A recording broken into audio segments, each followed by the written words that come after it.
in a shocking attack, a British soldier was beheaded by two armed men outside a military barrack in Woolwich in London. In fact, the two men were shot by police who reached the crime scene minutes later. One of the suspects was heard going on a rant, brandishing bloody meat cleavers before the police in fact arrived there at the scene of crime.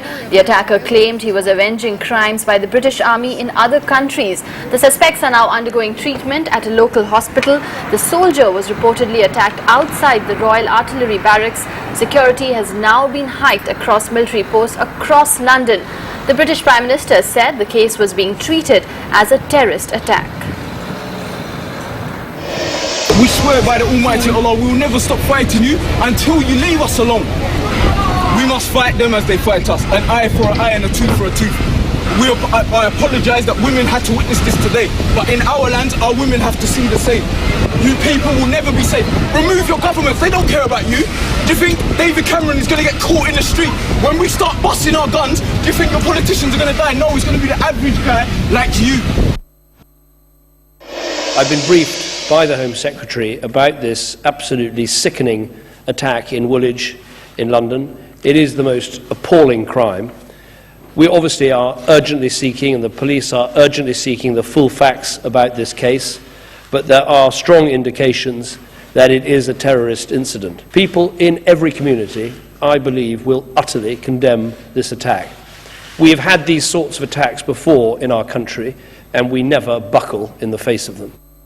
The police and security service are establishing the full facts of this barbaric case, but there is a strong indication that it was an act of terrorism. We have seen terrorism on the streets of Britain before, and we have always stood firm against it. Despicable acts like these will not go unpunished.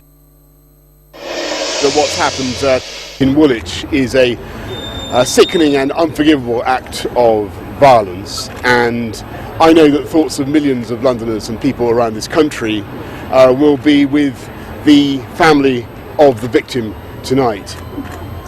It is really far too early for us to draw the conclusions.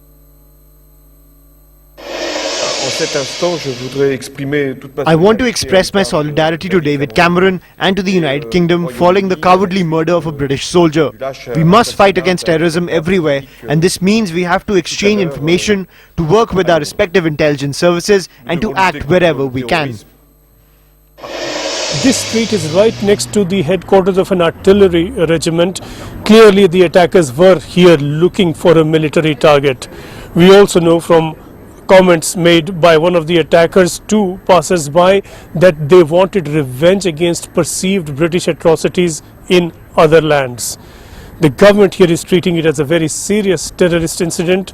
Security is being tightened, surveillance is being tightened, and the government is taking extraordinary steps to protect military establishments now and to keep an eye on groups who might potentially be prepared to carry out more such attacks.